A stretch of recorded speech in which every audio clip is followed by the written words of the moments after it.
എല്ലാവർക്കും നമസ്കാരം. +2 accountancy say പരീക്ഷ എഴുതുന്ന വിദ്യാർത്ഥികൾക്ക് 25 മാർക്ക് ലഭിക്കുന്ന വിധം ഷുവറായിട്ടും എക്സാമിന് സ്ഥിരം ചോദിക്കാറുള്ള ക്വസ്റ്റ്യൻസ് ആണ് ഈ വീഡിയോയിൽ ഉൾപ്പെടുത്തിയിരിക്കുന്നത്. തിയറി ഭാഗത്തിനേലും കൂടുതലും പ്രോബ്ലംസ് ആണ് എക്സാമിന് കണ്ടുവരുന്നത്. തിയറി 2-3 എണ്ണം മാത്രമേ റിപ്പീറ്റഡ് ആയിട്ട് ഇതുവരെയും ചോദിച്ചിട്ടുള്ളൂ. പ്രോബ്ലത്തിനാണ് നിങ്ങൾ കൂടുതൽ ഇമ്പോർട്ടൻസ് നൽകേണ്ടത്. അപ്പോൾ ആദ്യം തന്നെ നമുക്ക് പഠിക്കേണ്ട പ്രോബ്ലം എന്ന് പറയുന്നത് ഇൻട്രസ്റ്റ് ഓൺ ഡ്രോയിങ്സിൻ്റെ പ്രോബ്ലമാണ്. നിങ്ങൾ ഒരു കാരണവശാലും ടെൻഷൻ അടിക്കേണ്ട. അതൊക്കെ ക്ലിയർ ആയിട്ട് പറഞ്ഞിട്ട് ചെയ്തേക്കണ വീഡിയോ മുൻ ഭാഗത്ത് ചെയ്തിട്ടുണ്ട്. എല്ലാം നിങ്ങൾ ഡിസ്ക്രിപ്ഷനിൽ എടുത്ത് നോക്കിയാൽ മതി. ഓരോന്നും ഹെഡിങ് ആയിട്ട് അതിൻ്റെ ലിങ്കുകൾ ഞാൻ കൊടുത്തിട്ടുണ്ട്. അത് നോക്കി ആ പ്രോബ്ലത്തിനോടൊപ്പം തന്നെ ചെയ്ത് പഠിക്കേണ്ടതാണ്. ഇൻട്രസ്റ്റ് ഓൺ ഡ്രോയിങ്സ് കഴിഞ്ഞാൽ പിന്നെ പഠിക്കേണ്ടത് ഇൻട്രസ്റ്റ് ഓൺ ക്യാപിറ്റലാണ്. അതിൻ്റെയും ലിങ്ക് ഞാൻ ഡിസ്ക്രിപ്ഷനിലുണ്ട്.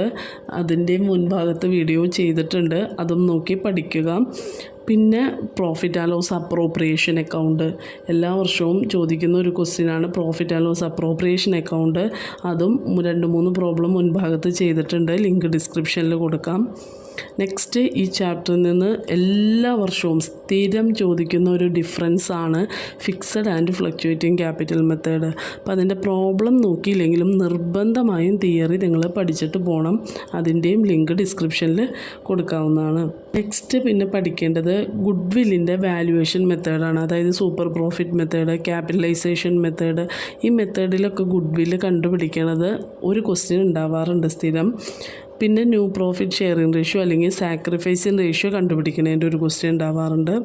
പിന്നെ സ്ഥിരം എസ് ആയിട്ട് നമുക്ക് ഫിക്സഡ് ആണ് അഡ്മിഷൻ ചാപ്റ്ററിൽ revaluation account, capital account, balance sheet. ആ 3 ശരിയാക്കിയാൽ തന്നെ നിങ്ങൾക്കൊരു 8 മാർക്ക് അവിടെ സ്കോർ ചെയ്യാൻ സാധിക്കും. പിന്നെ ഓറിട്ടിട്ട് ഏത് എസ് വന്നാലും നിങ്ങളത് മൈൻഡ് ചെയ്യേണ്ട ആവശ്യമില്ല. കാരണം നിങ്ങൾ അഡ്മിഷൻ ചാപ്റ്ററിൽ revaluation account, capital account, balance sheet ഈ 3 ചെയ്ത് നന്നായി പഠിച്ചിരുന്നാൽ പിന്നെ ഏതൊരു എസ് വന്നാലും നിങ്ങൾക്ക് മൈൻഡ് ആക്കേണ്ട ആവശ്യമില്ല. ഈ ഒരു പ്രോബ്ലം നന്നായി പഠിക്കുക.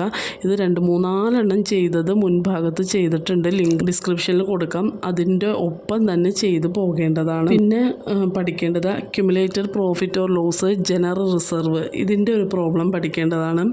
ലോൺ അക്കൗണ്ട്, റിട്ടയർമെൻറ്റ് ചാപ്റ്ററിലെ ലോൺ അക്കൗണ്ടിൻ്റെ ഒരു പ്രോബ്ലം ചെയ്ത് പഠിക്കേണ്ടതാണ്. പിന്നെ ഈ fixed and fluctuating capital method പോലെ തന്നെ വരുന്ന ഒരു ഡിഫറൻസ് ആണ് ഡിസൊല്യൂഷൻ ഓഫ് പാർട്ണർഷിപ്പ് ഫേമും ഡിസൊല്യൂഷൻ ഓഫ് ഫേമും തമ്മിലുള്ള ഡിഫറൻസ്.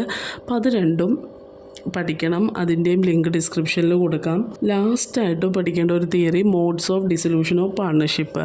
ആ തിയറിയും പഠിക്കേണ്ടതാണ്. ഒരു 3 തിയറിയാണ് ഈ വീഡിയോയിൽ ഞാൻ പറഞ്ഞിരിക്കുന്നത്.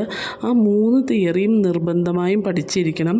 ബാക്കി പ്രോബ്ലംസും നിങ്ങൾ ആ ലിങ്കിൽ ക്ലിക്ക് ചെയ്ത് എൻ്റെ ഒപ്പം തന്നെ ചെയ്തു പോകണം. എസ് ആയിട്ട് നിർബന്ധമായും പഠിച്ചിരിക്കേണ്ടതാണ് അഡ്മിഷൻ ചാപ്റ്ററിൽ revaluation account, capital account, balance sheet. അത് ഫുൾ ശരിയാക്കിയാൽ നിങ്ങൾക്ക് 8 മാർക്ക് സ്കോർ ചെയ്യാൻ സാധിക്കും. അപ്പോൾ അത് നിർബന്ധമായും പഠിച്ചിരിക്കണം. അതിൻ്റെ ലിങ്കും ഡിസ്ക്രിപ്ഷനിൽ കൊടുക്കുന്നതായിരിക്കും. ഇതുമായി ബന്ധപ്പെട്ടിട്ട് എന്തെങ്കിലും ഡൗട്ട് ഉണ്ടെങ്കിൽ നിങ്ങൾക്ക് കമൻറ്റിലൂടെ ചോദിക്കാവുന്നതാണ്. എല്ലാ പ്രോബ്ലംസും നിങ്ങൾ ഡിസ്ക്രിപ്ഷൻ ബോക്സിലെ ലിങ്കിൽ ക്ലിക്ക് ചെയ്ത് കണ്ട് ചെയ്ത് പഠിക്കേണ്ടതാണ്. Thank you for watching.